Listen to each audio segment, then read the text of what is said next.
Vivian believed she had complete control over her life. Every morning planned out, every detail organized, every walk with her poodle Daisy in the park following the perfect schedule. She never imagined that an unruly golden retriever could change everything in a matter of seconds, much less that this dog would bring back the most irritating and impossible man she'd ever met, the very same one who was now her upstairs neighbor. But what came after that chaos would forever change both their lives. If you're enjoying this story, please hit the like button, subscribe to the channel, and tell us in the comments, where are you watching from? Your energy and support are the fuel that keeps this channel alive and full of exciting stories. Tuesday morning started exactly as Vivian had planned. At 6:15, the alarm went off with Swiss precision. By 6:45, she was already dressed in her impeccable grey suit, hair pulled back in an elegant bun, subtle makeup applied with the same military discipline that governed every aspect of her life. At 7:10, she was walking down the hallway of her building toward the elevator, with Daisy, her caramel-colored miniature poodle, trotting obediently beside her. "Come on, girl. 15 minutes at the park, then Mommy has to go to work," Vivian murmured, adjusting Daisy's pink collar as they waited for the elevator to come down. Rock Creek Park at that hour of the morning was her private sanctuary. Few people, fresh air, and the soothing routine that mentally prepared her for another day at the law firm. Vivian had timed everything. 7 minutes walking to the park, 15 minutes strolling the same route as always, 7 minutes back. Perfect. She had barely taken 10 steps on the grass when chaos erupted. A golden blur emerged from the bushes like a four-legged hurricane running toward them with the speed of a guided missile. Cooper, a massive golden retriever clearly lacking any sense of personal boundaries, skidded to a halt in front of Daisy, sprayed water from a nearby puddle in all directions, and began sniffing the little poodle with uncontrolled enthusiasm. Hey, no!" Vivian shouted, trying to pull Daisy away from the furry giant. But Cooper had decided that Daisy was his new best friend and started running in circles around both of them, tangling their leashes in a chaotic dance. "Cooper! Cooper! Get back here, you delinquent!" The masculine voice that echoed through the bushes made Vivian's blood freeze in her veins. She knew that voice, deep with a slight accent he'd never been able to completely disguise, and that tone of natural authority that had always deeply irritated her. Elliot Bennett emerged from the vegetation, dark hair disheveled, running shirt clinging to his sweaty body, and that sideways smile he used to wear when he knew he'd caused some kind of trouble. His eyes met hers, and for a second, the world seemed to pause. "Vivian? You've got to be kidding me," she whispered, more to herself than to him. Elliot stopped a few feet away, clearly as surprised as she was. "What are you doing here?" "I live here, Elliot. The question is, what are you doing here?" "I live here too," he replied, approaching slowly while trying to untangle the leashes that Cooper had turned into a true work of abstract art. "I moved in 2 weeks ago. Riverside Towers, apartment 4B. Vivian's stomach dropped. Riverside Towers was exactly the building where she lived. Apartment 4B meant he lived upstairs. Right. Above. Her. "No," she murmured, shaking her head. No, this cannot be happening." "Apparently it is," Elliot said with a smile she remembered all too well, half amusement, half provocation. "And it looks like our four-legged kids have already become great friends." It was true. While they were talking, Cooper and Daisy had freed themselves from the leash tangle and were now playing together as if they were old acquaintances. Cooper crouched in a play position, wagging his tail frantically, while Daisy, who was normally reserved with strangers, ran around him with an energy Vivian had never seen before. "Daisy, come here." "Now," Vivian commanded, but her poodle completely ignored her, too busy nibbling Cooper's ear in a game that seemed to go on forever. "She's beautiful," Elliot commented, watching the two creatures. "How old?" 3. "And she prefers the company of civilized people," Vivian replied dryly, still trying to process the fact that the man she'd sworn never to see again was now apparently her neighbor. "Ouch," Elliot laughed, dramatically placing his hand on his chest. "Right in the heart. I see you haven't lost your sharp tongue, and you haven't lost your talent for showing up in the most inconvenient places possible." They stood in silence for a moment, watching the dogs play. The tension in the air was almost palpable, mixed with something more complex that Vivian didn't want to analyze.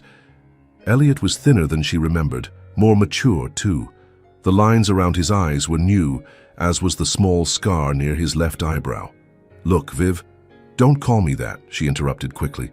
"Just don't." "Vivian," he corrected, and there was something different in his voice now. Softer. "I know things ended badly between us, but we're adults. We can be civilized, can't we?" Before she could answer, Cooper decided it was time for a new adventure and went running toward a family of ducks near the lake, with Daisy following closely behind. Both owners ran after them, shouting commands that were completely ignored by the four-legged fugitives. 10 minutes later, they managed to retrieve the dogs, but not before Cooper decided to take a spontaneous dive into the lake, and Daisy, not wanting to be left out, followed him in. When they finally got hold of the leashes again, both dogs were soaked, covered in mud, and clearly thrilled with their adventure. "Oh my God," Vivian murmured, looking at Daisy, who looked like a small swamp monster. "She's never done this before."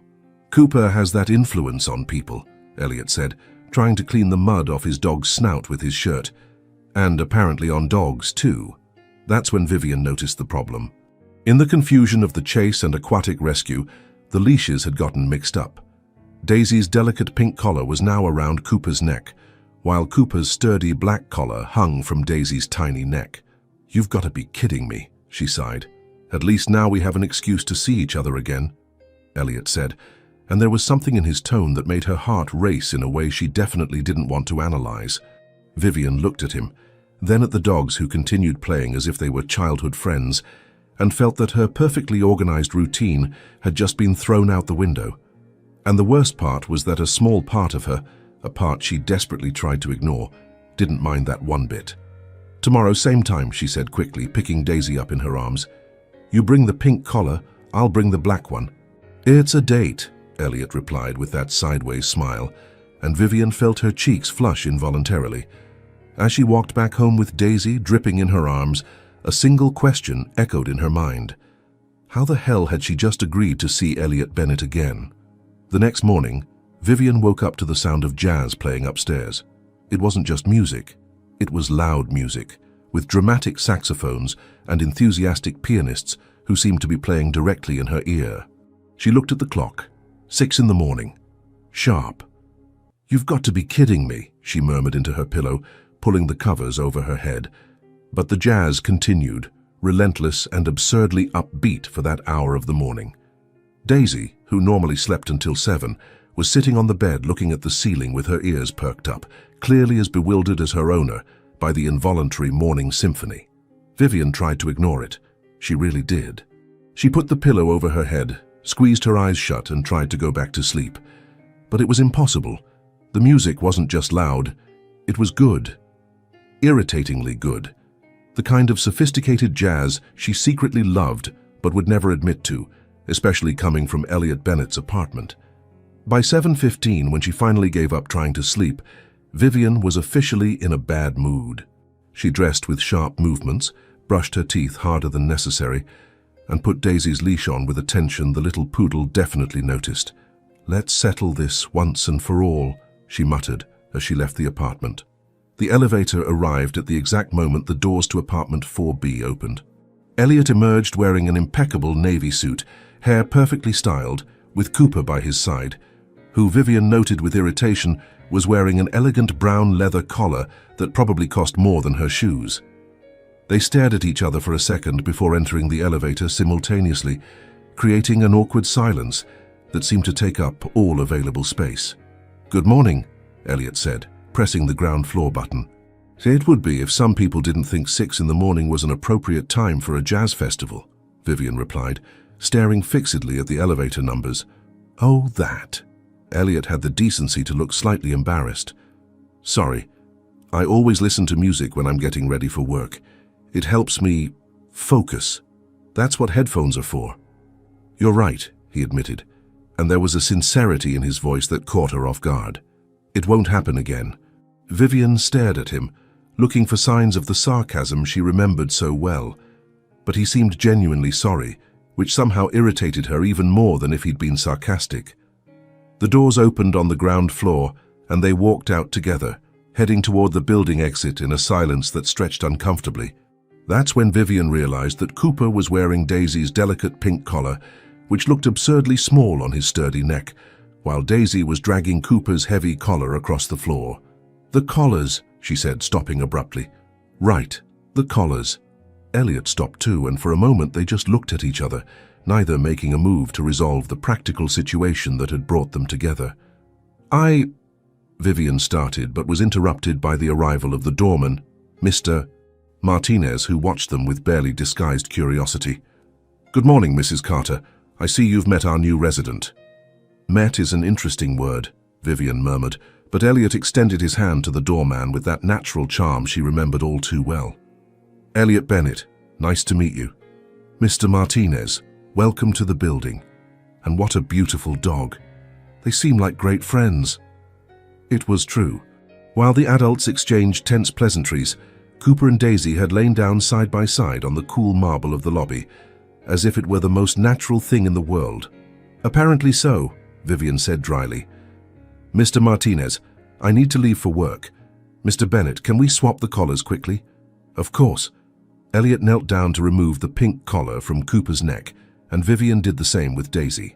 Their hands touched briefly when he handed her the pink collar, and Vivian felt an electric current run up her arm, a sensation that irritated her deeply. "Thank you," she said quickly, putting the pink collar on Daisy with efficient movements. "Vivian," Elliot said as she headed for the door. She stopped but didn't turn around. "I really am sorry about the music, and, well, about everything else too." She turned then and saw something in his eyes she didn't expect. Vulnerability, perhaps, or genuine regret. It was unsettling. "Just keep the volume down, okay?" "Promise." The following days became a strange dance of near misses and mutual avoidance. Vivian started leaving home 5 minutes earlier to avoid the shared elevator, but inevitably they'd run into each other in the lobby, the building's laundry room, or at the mailboxes. On Thursday, she found him in the laundry room at 9 at night, transferring clothes from the washer to the dryer. He was wearing faded jeans and a simple t-shirt, very different from the impeccable executive she saw in the mornings. "Sorry," he said, quickly closing the dryer. "I didn't know you used the laundry room at this time. It's a building, Elliot. It's not like we can avoid each other forever." "True." He leaned against the machine, crossing his arms. "How's work been?" "Do you really want to know, or are you just making polite conversation?" "I really want to know." There was something in his voice, a sincerity she wasn't prepared to deal with. "Busy. I'm working on a big corporate merger case. And yours?" "Busy too. Strategic consulting. Lots of meetings, lots of numbers, lots of people trying to impress me." "Sounds familiar," she said, and for a second she almost smiled. On Friday, it was the mailbox's turn. Vivian was checking her mail when she felt a presence behind her. She turned around to find Elliot waiting patiently, with a stack of mail in his hands. "You were always this organized with bills," he commented, watching her methodically sort the letters by category. "And you were always this observant about things that aren't your business," she shot back, but there was less venom in her voice than she'd intended. Touché. It was on Saturday that the situation got really complicated. Vivian was coming back from grocery shopping, arms full of bags, when the elevator stopped on the 4th floor. The doors opened to reveal Elliot leaving his apartment, clearly getting ready to go out too. He saw her struggling with the bags and, without asking, took half of them. "I can handle it myself," she protested. "I know you can, but you don't have to." They entered the elevator together, and Vivian couldn't help but notice the scent of his cologne, something woody and expensive that reminded her of nights she preferred to forget. "Thank you," she said reluctantly when they reached the 3rd floor. "You're welcome." He held the elevator doors open while she got out. "Vivian?" "Yes?" "I know you don't want to hear this, but I really am sorry about everything that happened between us." She stopped in front of her door, still holding her keys. "Elliot, I'm not trying to rewrite history or pretend things were different than they were. I just wanted you to know." The elevator doors started to close, and he made no move to stop them. Vivian watched him disappear and for a long moment stood in the hallway, listening to the sound of the elevator going down. That night, she couldn't sleep. Not because of the music. Elliot had kept his promise and the mornings were quiet. But because of the expression in his eyes when he apologized. There was a maturity there she didn't remember, a vulnerability that made her uncomfortable.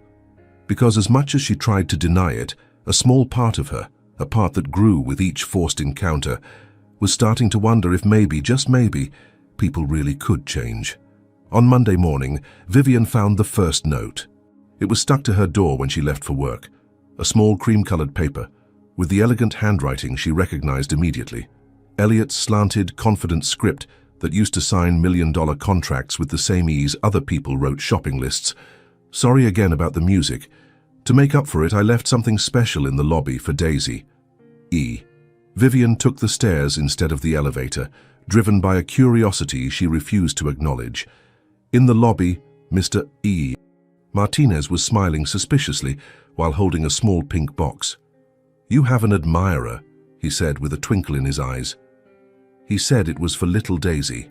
Inside the box was a plush toy, a small golden saxophone that made a soft sound when pressed.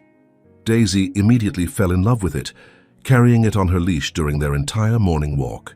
"Very funny," Vivian murmured to herself, but couldn't help a small smile when Daisy started playing her new instrument in the middle of the park. On Tuesday, another note appeared. "Hope Daisy liked the saxophone. I saw you smiling yesterday at the park. Yes, I was watching from the window. Sorry for being a stalker. Today's special coffee day in the lobby." Say, when she went downstairs, there was a professional espresso machine installed in the corner of the lobby, with a note, "Courtesy of apartment 4B, for all residents who deserve to start their day right." Mr. Martinez was practically vibrating with excitement. "Your neighbor installed this early this morning, said he wanted to do something nice for the building." Vivian had a perfect cappuccino, exactly how she liked it, with cinnamon sprinkled on top, and couldn't deny it was much better than the watered-down coffee at the office. On Wednesday, the note came with something that made her heart skip a beat. "I remembered you were always obsessed with macarons. Stopped by La Durée today and thought you might like these. The color reminded me of your eyes." The small box contained 6 hazelnut-colored macarons, exactly the color of Vivian's eyes, a golden brown shade he always said was his favorite color. They were perfect, delicate, and probably expensive as hell, considering the nearest La Durée was across town. Vivian stood in the middle of the lobby holding the box, feeling a mixture of anger and something dangerously close to tenderness. "He remembered," she whispered, lightly touching the box lid. That night, she ate all 6 macarons while watching Netflix, and each bite brought back memories she'd tried to bury. Elliot bringing her French macarons when she was studying for the bar exam. Elliot learning to pronounce macaron correctly just to impress her. "Elliot, stop it," she said out loud to the empty apartment. Daisy looked up from her plush saxophone and gazed at her with canine concern. On Thursday, she decided to fight back. She left a note on his door. "Thanks for the macarons. Daisy loved the saxophone, but you don't need to keep buying me forgiveness. V." The response came the same day, stuck to her door when she got home from work. "I'm not trying to buy forgiveness. I'm trying to show you that I remember the little things that used to make you happy. Do they still?" E. Vivian read the note 3 times before crumpling it up. Then she uncrumpled it and put it in the kitchen drawer along with the others. On Friday, there was no note. Vivian found herself checking her door twice before leaving for work, feeling a strange disappointment when she found nothing. In the elevator, she ran into Elliot, coming back from what looked like a morning run. He was wearing running shorts and a sweat-soaked t-shirt, dark hair stuck to his forehead. It was irritating how he managed to look attractive even after working out. "No note today," she heard herself asking, immediately regretting the words. "I thought maybe you wanted a break from my charm campaign," he replied, but there was a small smile playing on his lips. "It wasn't a charm campaign." "No? It was—" She hesitated, searching for the right words. "It was nostalgic. Nostalgic." He repeated the word as if he were tasting wine. "Is that good or bad? I haven't decided yet." The elevator doors opened on the 3rd floor, and Vivian stepped out, but turned around before the doors closed. "Elliot, yeah, the macarons were perfect." The smile that spread across his face was like sunrise, slow, warm, and impossible to ignore. That night, Vivian was on her balcony with a glass of red wine when she heard soft music coming from upstairs. It wasn't loud jazz this time. It was something classical, melancholy, played at low volume. Piano, maybe Chopin. She closed her eyes and let herself be carried away by the music, feeling something in her chest she hadn't felt in a long time. It wasn't happiness exactly, but it was possibility. On Saturday morning, she found another note, but this time it was different. I know you like Chopin. I have a collection of rare vinyl records I inherited from my grandfather. If you want to hear real music, not just streaming, my door is always open. No strings attached, no hidden agenda, just music. P.S. Cooper has missed Daisy these past few days. I think they became better friends than we ever were. Vivian held the note for a long time, watching through the lobby window as Cooper and Daisy played in the building's garden. They really did look like best friends. Cooper protecting Daisy from bigger dogs, Daisy sharing her treats with the gentle giant. Maybe, she murmured to herself, carefully folded the note and put it in her pocket. Maybe some armor was meant to have cracks. That afternoon, for the first time in weeks, Vivian didn't plan every minute of her day. Instead, she sat on the balcony with Daisy in her lap, listened to the soft music coming from upstairs, and allowed herself to feel something she'd buried long ago. Curiosity. Curiosity about who Elliot had become in the years they'd spent apart. Curiosity about whether he'd really changed as much as he seemed to. And scariest of all, curiosity about what would happen if she let those cracks in her armor grow just a little bit more. Friday had been hell. Vivian left the office at 10 at night, after 14 hours dealing with impossible clients, contracts that seemed written in hieroglyphics, and a boss who decided that urgent meant yesterday. Her feet ached in her high heels, her head was pounding, and she was so exhausted she almost missed the subway twice. When she finally got to the building, all she wanted was a hot shower, a large glass of wine, and maybe to cry a little before sleeping. But the elevator was broken, and she had to climb 3 flights of stairs carrying her heavy briefcase and the heels she'd taken off halfway up. It was on the 2nd floor that the tears started. They weren't dramatic or hysterical tears, just the silent, frustrated kind that come when you're at the absolute limit of your endurance. She leaned against the hallway wall, closed her eyes, and tried to gather strength to climb one more floor. "Vivian?" Elliot's voice made her open her eyes immediately. He was coming down the stairs, probably returning from work too, but he looked much better than she felt. When he saw her face, his expression instantly changed from surprise to genuine concern. "Hey, are you okay?" "I'm fine," she lied, quickly wiping the tears with the back of her hand. "Just a long day, Vivian." His voice was softer now, almost gentle. "When was the last time you ate something?" The question caught her off guard. I had coffee this morning." "Coffee isn't food." He came down a few more steps until he was at the same level as her. "Come with me." "Elliot, I just need to get to my apartment and—" "When was the last time you had a real meal?" he insisted. Vivian stopped to think and realized she couldn't remember. Maybe yesterday at lunch? Or was it the day before?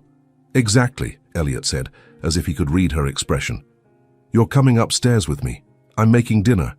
"You don't need to—" "Vivian." There was something in his voice that made her stop protesting. "Please, let me take care of you for one night." 20 minutes later, she was sitting on Elliot's couch, wearing a borrowed t-shirt that smelled like fabric softener and masculinity, while he moved around the kitchen with an efficiency that surprised her. His apartment was beautiful, dark wood furniture, modern art on the walls, and an impressive vinyl collection exactly like he'd mentioned. "Since when do you cook?" she asked, watching him chop vegetables with precise movements. "I learned after a lot of things," he replied, without stopping his chopping. "I discovered that cooking calms me. It's meditative." The smell coming from the kitchen was incredible. Garlic, ginger, soy sauce, and something else she couldn't identify. Her stomach growled loudly enough for both of them to hear. "For God's sake, Vivian," Elliot laughed, shaking his head. "How did you let it get to this point?" "I was busy saving the corporate world," she replied dryly, but without the usual venom. Exhaustion had stripped away all her defenses.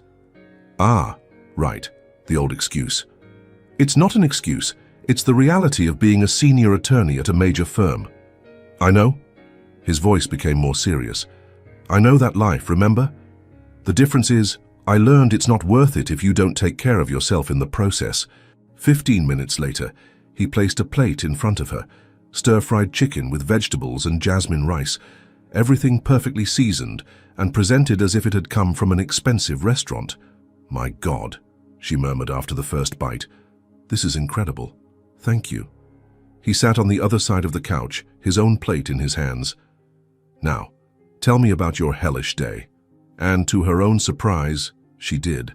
She talked about the impossible client who changed his mind every 5 minutes, about the contract that needed to be rewritten 3 times, about her boss who treated her like she was a machine instead of a person. Elliot listened without interrupting her, making occasional comments that showed he was really paying attention. When she finished, he went to the kitchen and came back with a bottle of red wine.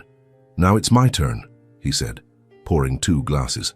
Want to hear about my terrible day? You had a terrible day too. I lost a $3 million client because the CEO decided he didn't like the color of my tie. You're kidding. Unfortunately not. He took a sip of wine. Apparently navy blue reminds him of his daughter's ex-husband. Vivian laughed, the first genuine laugh she'd had in weeks. That's ridiculous. Welcome to the world of high-level business, where rational decisions go to die. They kept talking while they finished the wine. Elliot told stories about eccentric clients, and she shared some of the most absurd situations she'd faced in court. It was easy, easier than she remembered conversations could be. Can I ask you something? Vivian said when comfortable silence settled between them. Sure. Why did you really move here? To this building, I mean. Elliot swirled the wine in his glass, thoughtful. Honestly, I didn't know you lived here when I signed the lease. It was a coincidence. What kind of coincidence? The kind that makes you question whether the universe has a sense of humor. He looked at her directly. But now that I'm here, I don't know. Maybe some coincidences happen for a reason. Elliot, I know I screwed everything up between us, Vivian. I know I hurt you, that I was selfish and immature. But these past few years, they changed me. I changed. There was something in his voice, a vulnerability she'd never heard before. How? I learned that success means nothing if you don't have anyone to share it with. I learned that pride is cold comfort when you're alone. And I learned that losing someone you love through your own stupidity is the kind of regret that haunts you forever. Vivian's heart sped up. Elliot, I'm not asking for anything, he said quickly.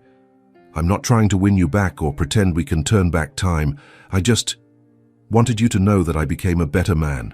And a big part of that was because of what I lost when I lost you. They sat in silence for a long moment, their gazes connected across the space between them on the couch. The TV murmured softly in the background. The dogs had settled together on the rug, and the outside world seemed to have disappeared. Thank you, Vivian said finally, her voice almost a whisper.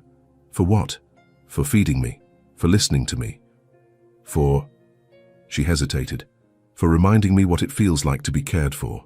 That's when Elliot leaned toward her, slowly giving her time to pull away if she wanted to. But she didn't pull away. Instead, her eyes closed when he gently touched her face, and when their lips met, it was as if no time had passed at all. The kiss was tender, questioning, full of years of hurt and regret, but also hope. When they separated, Vivian rested her forehead against his, breathing heavily. This complicates everything, she whispered. I know, he replied, running his thumb across her cheek, but some complications are worth it, and for the first time in years, Vivian allowed herself to believe that maybe he was right. In the 2 weeks that followed dinner, Vivian discovered that falling in love with Elliot Bennett again was like rediscovering a favorite song after years. Familiar, but with nuances she hadn't noticed before. It all started with the little things. The Monday after, she found a perfectly prepared gin and tonic waiting at her door when she came back from work, along with a note, to go with the sunset on the balcony. If you want company, I'll be up here. E. She hesitated for just a moment before going up to the 4th floor. Elliot was on his balcony, bare feet propped up on the railing, an identical drink in his hand. When he saw her, he smiled, not that confident smile she remembered, but something softer, more genuine. "I thought you might need this after another day saving the corporate world," he said, making room for her in the chair beside him. "How did you know it was another difficult day?" she asked, settling down next to him. "Because they're always difficult days for you. It's who you are. You give yourself completely to everything you do." "That sounds more like a weakness than a virtue." "It's one of the things I admire most about you," he said simply, and the sincerity in his voice made something in her chest tighten. They sat in comfortable silence, watching the sun set over the city. The gin was perfect, ice cold, with exactly the right amount of tonic, and a cucumber slice she didn't even know she liked until Elliot had started making them that way years ago. "You remember," she said, more to herself than to him. "I remember everything about you, Vivian." The intimacy of his words caught her off guard. She looked at him sideways, observing his profile against the orange sky. He was different, more relaxed, less guarded, as if he'd learned to be comfortable in his own skin. "Elliot." "Yeah?" "Thank you. For this." She gestured between them, trying to find words for whatever was happening. "You don't need to thank me. I should be thanking you for giving me a chance."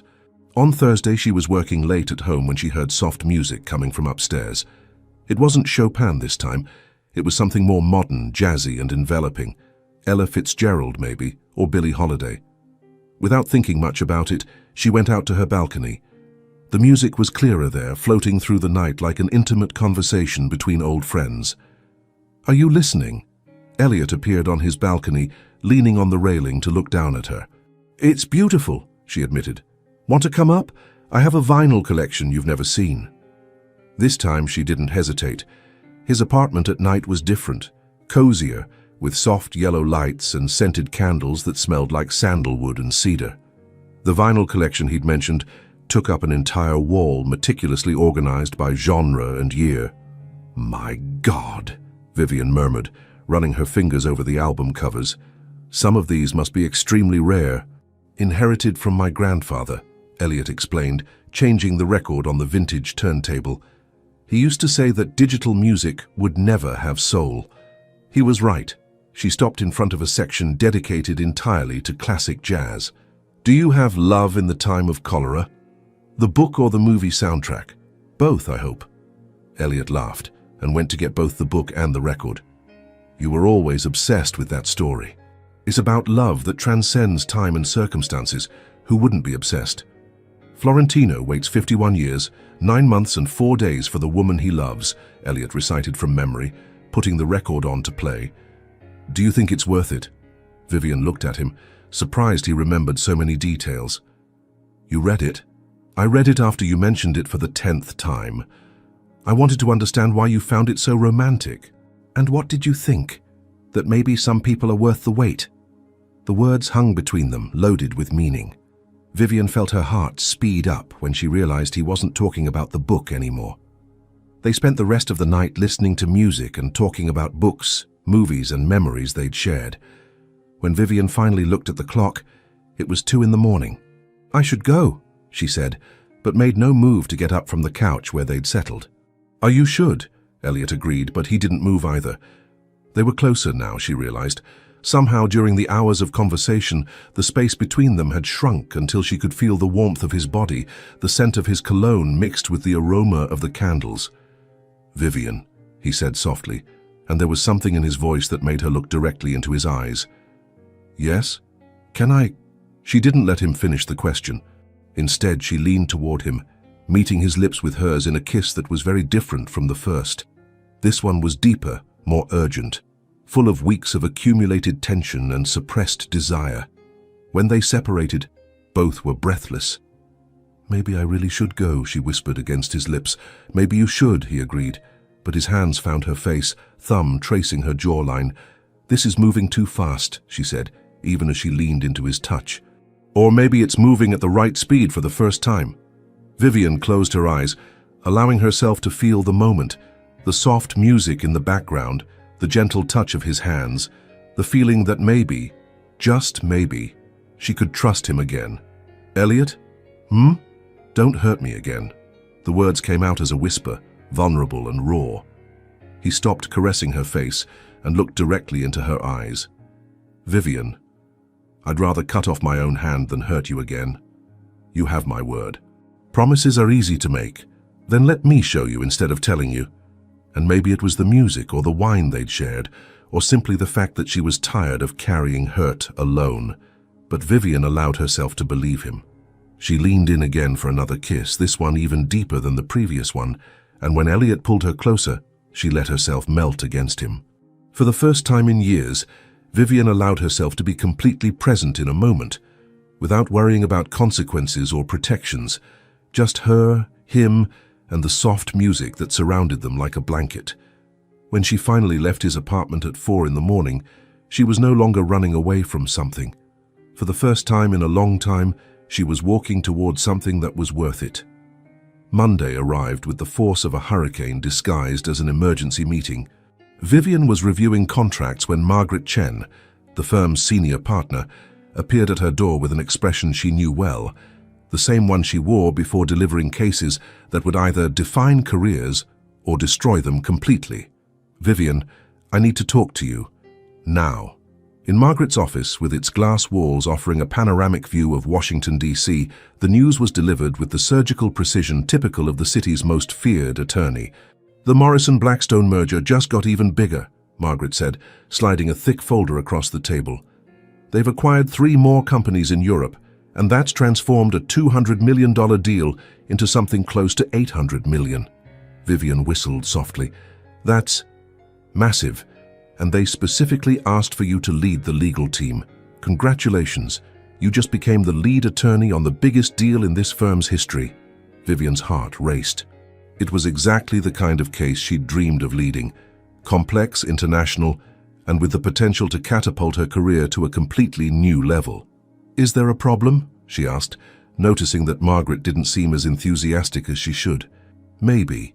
The client has hired an external strategic consultant to oversee the financial aspects of the merger, someone with experience in complex international acquisitions."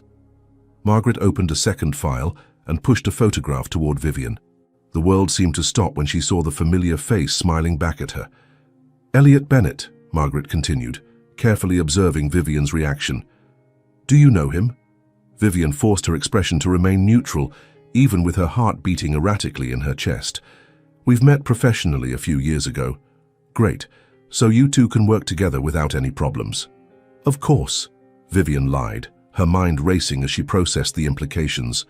Working with Elliot would mean daily meetings, business trips together, hours of intimate collaboration on a project that would demand total professional focus. "There's one more thing," Margaret said, and her tone became more serious. "This case will require total dedication for the next 6 months. I'm talking 60-hour weeks, constant travel, and zero margin for personal distractions." The word distractions was pronounced with particular emphasis that made Vivian understand that Margaret knew much more than she was revealing. "I understand. I hope you really do, because the last thing we need is personal complications interfering with a case of this magnitude." That afternoon, Vivian was in her office trying to concentrate on the preliminary documentation when her assistant announced a visitor. She didn't even have time to ask who it was before Elliot appeared at the door, impeccable in a dark grey suit that accentuated his eyes. "Surprise," he said with a cautious smile. "Elliot." She stood up, trying to maintain professional composure even with her stomach churning. "I imagine you know why you're here, the Morrison-Blackstone case." He closed the door behind him and approached her desk. "Vivian, I didn't know you'd be the lead attorney when I accepted the contract. And if you had known?" He hesitated. "Honestly, I don't know. Maybe I would have declined, maybe not." "How comforting." "Look." Elliot sat in the chair across from her desk, and Vivian noticed how uncomfortable he seemed, a more mature version of the man she was learning to love again. "I know this complicates things between us." "Complicates?" Vivian laughed without humor. "Elliot, my boss just told me this case is the opportunity of my career, that I need total dedication and zero personal distractions. And now I find out that the distraction she was referring to is sitting in front of me." She said that? Not in those words, but Margaret didn't get where she is by being subtle. Elliot ran his hand through his hair, a gesture she remembered well from when he was nervous. "So what do we do?" "I don't know." The brutal honesty of the words came out before she could filter them. "This is the case of my dreams, Elliot. It's everything I've worked for over the years. And me?" The question hung between them like a time bomb. Vivian looked at him, really looked at him, and saw not just the confident consultant who had walked into her office, but the man who had taken care of her when she was exhausted, who remembered how she liked her gin and tonic, who had promised never to hurt her again. "I don't know where you fit into this," she admitted, and the words hurt coming out.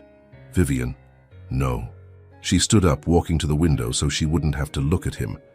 "Don't make this harder than it already is." "Harder for whom? For you or for your career?" "They're the same thing." Frustration exploded from her. "My career is my life, Elliot. It's who I am." "No, it's not." He stood up too, walking until he was behind her. "Your career is what you do.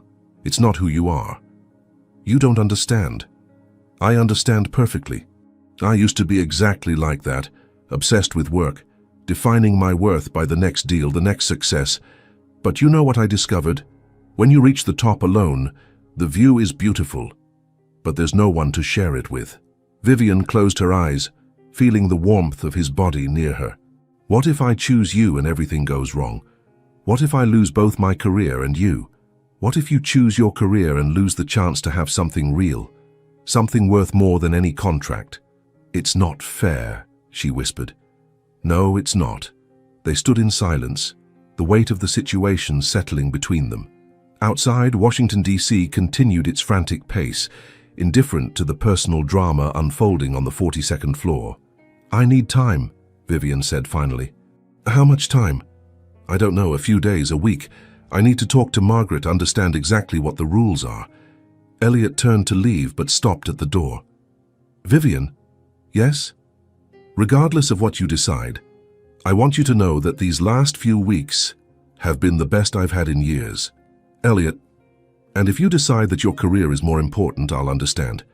I won't like it, but I'll understand." After he left, Vivian stood at the window for a long time watching the traffic below. Small people running from one place to another, all chasing some version of success. For the first time in her career, she wondered if there was a difference between chasing success and chasing happiness, and even scarier, if she'd have enough courage to find out the answer. Vivian spent 3 days agonizing over the decision. 3 days analyzing every angle, weighing pros and cons, making mental lists that changed every hour. 3 days avoiding Elliot in the elevator, leaving earlier for work and coming back later, as if she could indefinitely postpone the conversation they both knew needed to happen. It was on Thursday that Margaret called her back to her office. "I need an answer, Vivian," the partner said without preamble. "The clients are arriving from London next week, and I need to know if you're totally committed to this case." "I am," Vivian replied, surprised by the firmness in her own voice. "And Mr. Bennett?" Vivian took a deep breath. "I'll talk to him today. Professionally, there won't be any problems." "Good, because I just learned that Christina Valdez, from Valdez Consulting, is also interested in working with us on this case. If there are any complications with Mr. Bennett, she'd be more than willing to take over his role." The name Christina Valdez made Vivian's stomach turn. She knew the consultant's reputation: brilliant, ambitious, and famous for getting everything she wanted, professionally or personally. "That won't be necessary," Vivian said quickly. "Like I said, there won't be any problems." That night, she found Elliot waiting in the lobby when she got home from work. He was sitting in one of the leather armchairs, still wearing his work suit, but with his tie loosened and his hair slightly disheveled.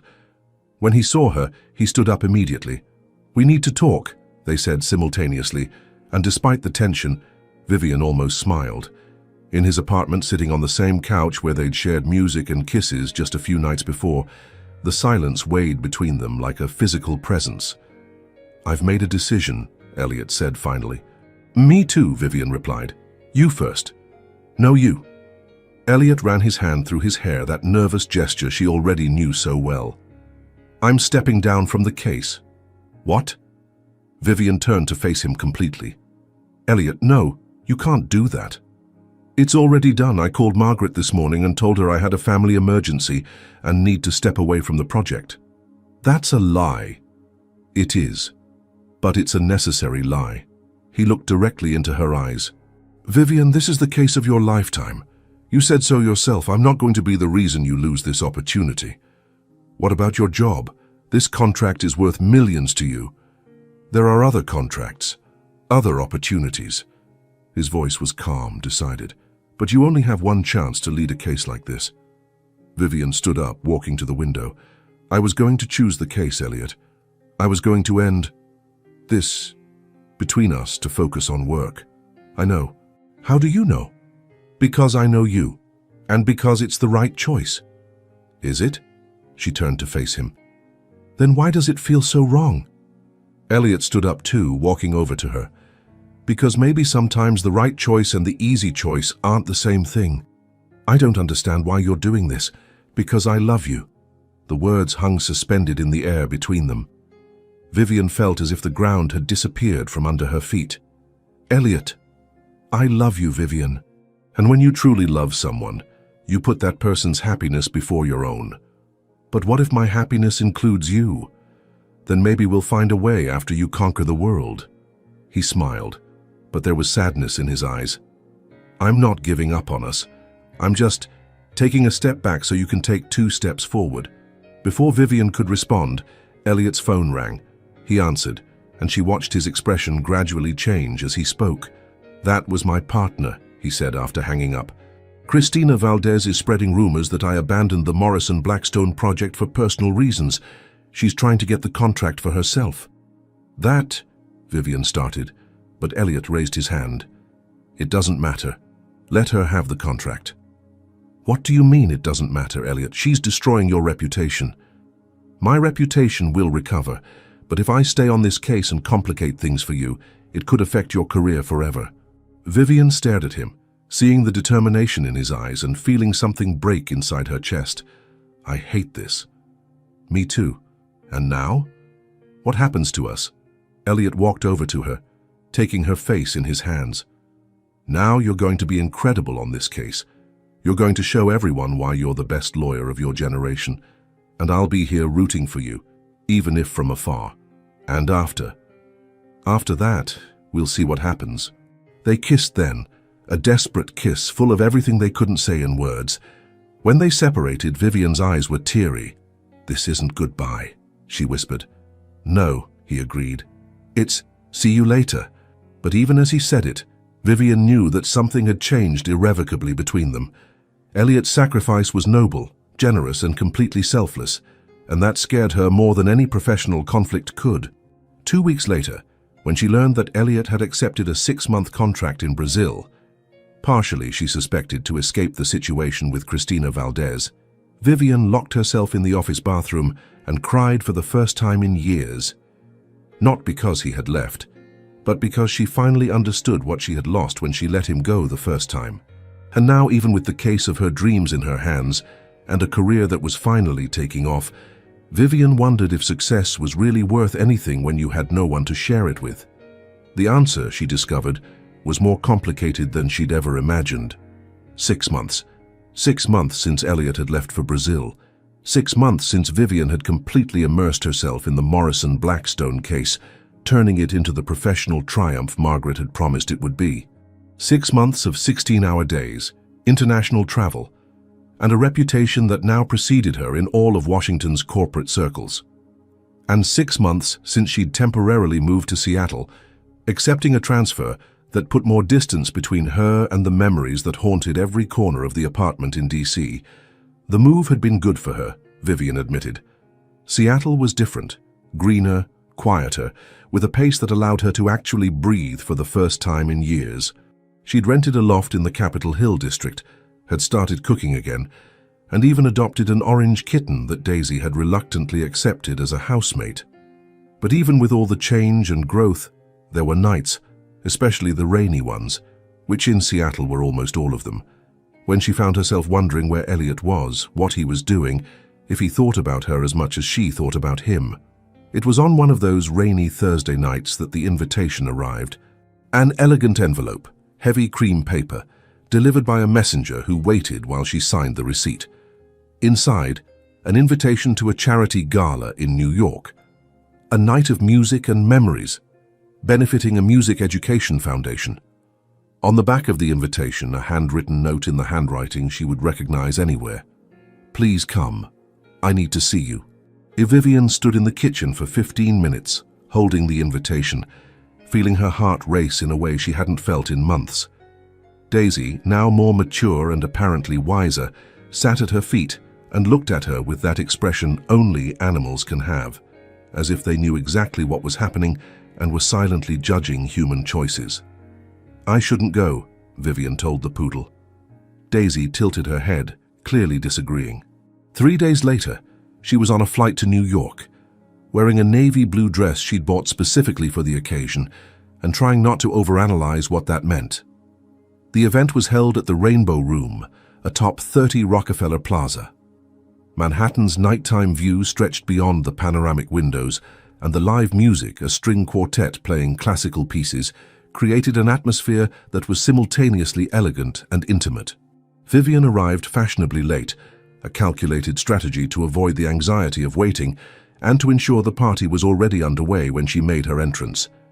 She accepted a champagne flute from a waiter and circulated through the ballroom, greeting acquaintances and pretending she was paying attention to conversations about corporate mergers and changes in federal regulations. It was when the music changed that she saw him. The quartet had begun playing a version of "The Way You Look Tonight," and in the center of the dance floor, Elliot was talking to a stunning brunette woman that Vivian immediately recognized as Christina Valdez. He looked different, more tanned, hair slightly longer, and there was something in his posture that suggested a new, more relaxed confidence. The suit he wore was impeccable, but he seemed more comfortable in his own skin than she remembered. Christina was laughing at something he'd said, one hand resting lightly on his arm, in a way that made Vivian's stomach twist with jealousy she didn't expect to feel. "He came back last week," a voice said behind her. Vivian turned to find James Morrison, one of the main clients from the case that had launched her career. They'd developed a professional friendship during the months working together. "James." She smiled, genuinely happy to see him. "I didn't know you'd be here. I've been a foundation sponsor for years. Music education is important to me." He followed her gaze toward Elliot and Christina. "Did you know he'd be here?" "He sent the invitation." "Ah." James took a sip of his whiskey. "And how do you feel about that?" "Confused," Vivian admitted, surprising herself with the honesty. "Want some advice from someone who's been married 3 times? Please. Sometimes the person you need to be when you're with someone is different from the person you need to be to grow alone. And sometimes, if you're lucky, you find someone again after you've both grown." Before Vivian could respond, she felt a familiar presence behind her. She turned and there he was, Elliot, even more handsome up close, with those eyes she'd memorized and dreamed about for months. "Hi," he said simply. "Hi," she replied, and for a moment they just looked at each other, years of history and months of separation weighing in the air between them. "You came. You asked me to come." "I did, but I wasn't sure you would." James discreetly stepped away, leaving them alone in the middle of the elegant crowd. "How was Brazil?" Vivian asked, searching for safe territory to start. "Transformative." Elliot smiled, and there was something different in his smile, more genuine, less calculated. "I worked with sustainable technology startups, learned Portuguese, surfed for the first time in my life." "You surfed?" Vivian couldn't help but smile. "The Elliot Bennett I know is afraid of deep water. The Elliot Bennett you knew was afraid of many things, including admitting when he was wrong." The music changed to something slower, more intimate, and couples began moving to the dance floor. "Dance with me?" Elliot extended his hand. Vivian hesitated for just a moment before accepting. Her hand fit into his as if they'd never been apart, and when he pulled her into his arms on the dance floor, she remembered how good it felt to be close to him. "You're different," she said as they moved slowly to the music. "You too.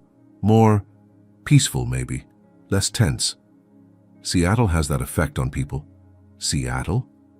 "I transferred 4 months ago. I needed a fresh start." They danced in silence for a few moments, and Vivian allowed herself to simply feel the familiar scent of his cologne, the way his hand fit perfectly at the curve of her back, the feeling of being home that she'd tried to bury for months. "Vivian," Elliot said finally, his voice low near her ear. "Yes? I missed you. Every single day." She closed her eyes, allowing herself to absorb the words. "Elliot, I know things are complicated. I know we've both changed, that our lives are different now, but I needed to see you. I needed to know if there's still something here." Vivian pulled back enough to look into his eyes. "And is there?" "On my part, yes. Stronger than ever. And Christina," Elliot followed her gaze toward the brunette woman who was now chatting animatedly with other guests. "Christina is a business partner, maybe a friend, but she's not you." "How can I be sure?" "Because I'm telling you. And because you know me better than anyone in this world." The music was ending, and Vivian knew they needed to make a decision. Go back to their separate lives, or try something that had haunted them both for months.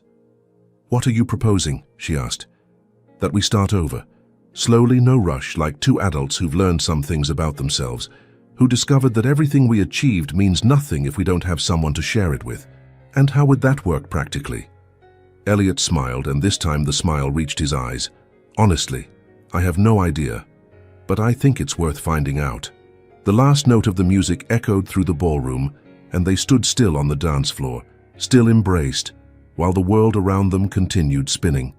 And for the first time in months, Vivian allowed herself to believe that maybe, just maybe, some happy endings were worth fighting for. 3 weeks after the gala, Vivian was sitting in a cafe in Valencia, California, watching the waves break on the beach through the window, when Elliot arrived. He had suggested the coastal city as a meeting point. "Neutral territory," he'd joked during one of their long nighttime phone conversations that had become routine since New York. A place that belonged neither to their past nor to their current separate lives, but that could perhaps belong to the future. "Sorry I'm late," he said, kissing her cheek before sitting down. "Traffic on the Pacific Coast Highway was impossible." "No problem. I was taking the opportunity to explore the city." Vivian smiled, pushing a coffee cup in his direction. "I ordered your usual latte with extra cinnamon the way you like it." "You remembered." "I remember everything about you, Elliot. I always have." They looked at each other for a moment, and Vivian felt that familiar electric current that had always existed between them, but now tempered with something new. Patience, perhaps, or the wisdom that came from having learned to live alone. "So," Elliot said, taking a sip of his coffee, "did you have time to think about our conversation yesterday?" The conversation. It had been one of the most honest they'd ever had, about what they wanted, about what they were willing to change, and about what they wouldn't negotiate. Vivian had talked about her new international law office she was considering opening. Elliot had mentioned his idea of expanding his consultancy to include sustainability and corporate social responsibility. "I did," she replied. "And you? Do you still think Valencia is the answer?" "I think Valencia is a possibility. A city that's between Seattle and Sao Paulo, between your new life and the transformation I had in Brazil. A place where we can build something together without either of us having to give up who we've become." Vivian looked out the window again, watching a couple walking on the beach with their dog. "You know what attracts me most about this idea?" "What?" "It's not about sacrifice this time. It's not about one person giving up their dreams for the other.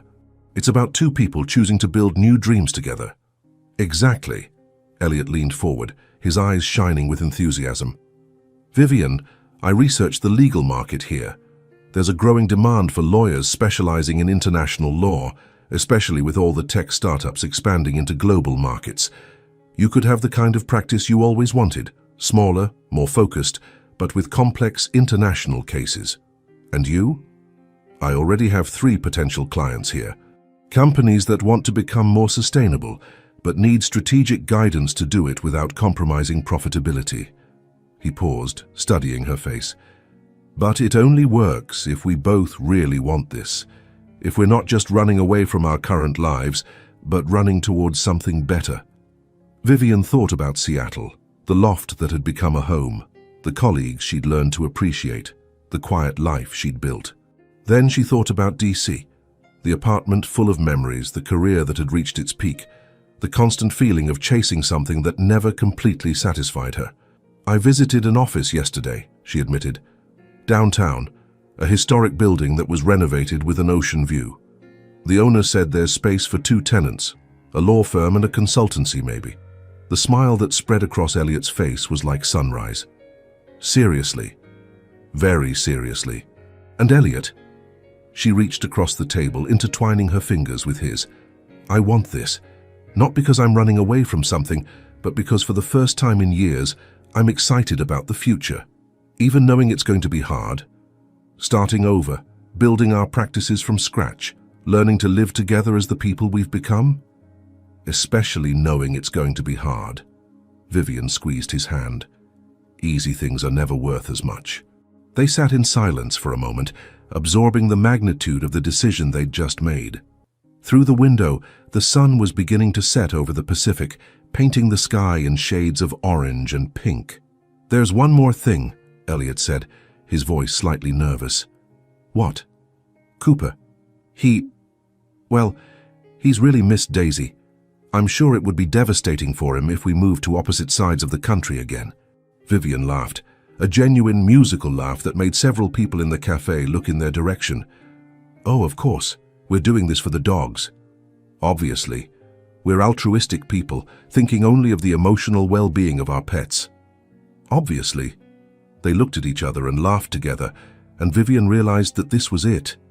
This ease, this ability to find joy in small things, this feeling that everything was possible when they were together. "When?" she asked. "When what?" "When do we do this? When do we start our new life?" Elliot thought for a moment. "How about 3 months? That gives us time to organize our current lives, find a place to live, set up the offices, and get used to the idea that we're really going to do this." He agreed. Vivian looked at the man sitting across from her. No longer the arrogant young man she'd known years ago, nor the charming neighbor who had reappeared in her life months ago. This was Elliot in his most evolved form, mature, thoughtful, and still capable of making her heart race with a simple smile. "Elliot?" "Yes?" "I love you. The current version of you, not the memory of who you used to be. And I love the version of myself that I become when I'm with you, not dependent or diminished, but more complete." "Vivian Carter," he said, lifting her hand to kiss her knuckles. "You are the most extraordinary woman I've ever known, and I can't wait to discover who we can become together." When they left the cafe an hour later, holding hands and walking slowly toward the beach, Vivian allowed herself to dream about the future in a way she hadn't in years. Not a future based on fear or scarcity, but one built on abundance, of possibilities, of love, and of the certainty that sometimes the best adventures begin when you stop running from something and start running toward someone. Valencia's sunset had never looked more perfect. A year later, on a golden October morning, Vivian woke up to the sound of waves breaking on the beach and Daisy licking her face with canine enthusiasm. "Good morning to you too, Princess," she murmured, scratching behind the poodle's ears. On the other side of the bed, Cooper raised his massive golden head, yawned dramatically, and decided it was still too early to be awake. The house they'd bought in Valencia was small, 2 bedrooms, a shared office, and a deck that opened directly onto the beach. It wasn't grand, like the apartments they'd both had in their previous lives, but it was perfect in a way no space had ever been before. Vivian got up carefully so as not to wake Elliot, put on a robe and went out to the deck with a cup of coffee. The ocean stretched infinitely before her, painted in shades of gold and pink by the morning light, and she couldn't believe this was her life now. The past year had been a roller coaster of changes. Setting up her own international law office had been more challenging than expected, but also more rewarding. She had a growing clientele of tech startups that needed to navigate international regulations, and she loved the diversity of cases and closeness with her clients. Elliot had also thrived. His sustainability consultancy had taken off faster than anyone had predicted, and he was constantly traveling between Valencia and San Francisco, helping companies implement more responsible practices without sacrificing profitability. But the best part had been learning to live together again, Not as the young, stubborn people they had been, but as the mature, secure adults they'd become. Thinking about something specific? Elliot appeared behind her, wrapping his arms around her waist and resting his chin on her shoulder. Thinking that today's the day. Nervous? Excited, she corrected, leaning back against him. Very excited. The ceremony would be small, just 20 guests on the beach behind their house. Margaret had flown in from DC, James Morrison would come from New York, and some of the new friends they'd made in Valencia would complete the list. Even Mr. Martinez had managed to travel from Washington to be present. "Did your dad arrive yesterday?" Elliot asked. "He did. He and my mom are at the hotel, probably arguing about how she should have brought a warmer jacket." Vivian smiled. "They loved you, by the way. My mom told me you aged well." High praise from Mrs. Carter. She's not wrong. They stood embraced in silence, watching a group of surfers catching the first waves of the day. It was a scene they'd observed hundreds of times in the past year, but it never got old. "Elliot? Do you have any regrets? About anything? About the time we lost being proud and stubborn? Sometimes." He turned her in his arms so they could look at each other. "But not about the path that brought us here. I think we needed to grow separately before we could grow together, even though it hurt, especially because it hurt. Things that are worthwhile usually hurt a little." At 4 in the afternoon, Vivian was standing in front of the bedroom mirror, adjusting her dress for the 10th time. It wasn't a traditional wedding dress. She'd chosen something in cream tones, flowing and simple, that moved beautifully in the beach breeze. "You look beautiful," her mother said from the doorway with tears in her eyes. "Thank you, Mom." Vivian turned to hug her. "Thank you for being here, for supporting this. Sweetheart, anyone can see that you two love each other. Real, mature love. It's rare and precious." A noise at the door made them turn. Daisy had appeared, wearing a cream silk bow around her neck, followed closely by Cooper with a similar bow in navy blue. Both dogs had been officially designated as ring bearers, an idea that had made both Vivian and Elliot laugh until they cried when they planned the ceremony. "Looks like your witnesses are ready," her mother observed. The ceremony was exactly as they had dreamed. Simple, intimate, with bare feet in the sand and the sound of the ocean as soundtrack. The officiant was a longtime friend of Elliot's from Brazil, who had flown in especially for the occasion. But it was during the vows that Vivian truly felt the weight of the moment. Elliot spoke first, his voice clear and steady as he looked directly into her eyes. "Vivian, I promise to be your partner, not your savior. I promise to support your dreams, not control them. I promise to love the incredible woman you are today, and the even more incredible woman you'll become tomorrow.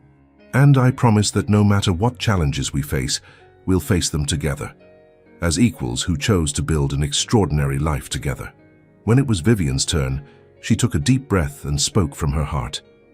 "Elliot, I promise to trust you with my fears and insecurities, not just my strengths. I promise to be vulnerable when it's hard and strong when you need me to be. I promise I'll choose you every day, not out of necessity or fear of being alone, but because you're my best friend, my biggest supporter, and the man who makes me want to be the best version of myself." When they kissed after exchanging rings, with Daisy and Cooper barking excitedly in the sand beside them, Vivian felt as if the entire universe was in its right place. The reception was on the house deck, with fairy lights strung between palm trees and a long table decorated with local wildflowers. There were speeches full of laughter and tears, dancing in the sand under the stars, and moments of pure joy that Vivian knew she'd remember forever.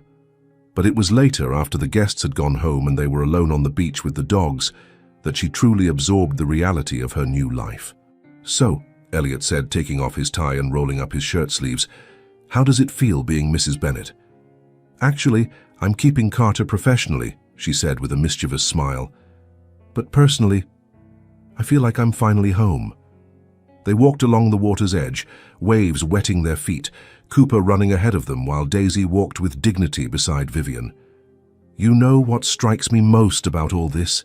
Vivian said, stopping to look at the stars reflected in the water. "What?" "That it wasn't about finding our other half or completing each other. It was about two complete people choosing to build something even better together." Elliot pulled her into his arms, kissing her softly under the moonlight. To two complete people building something extraordinary, forever.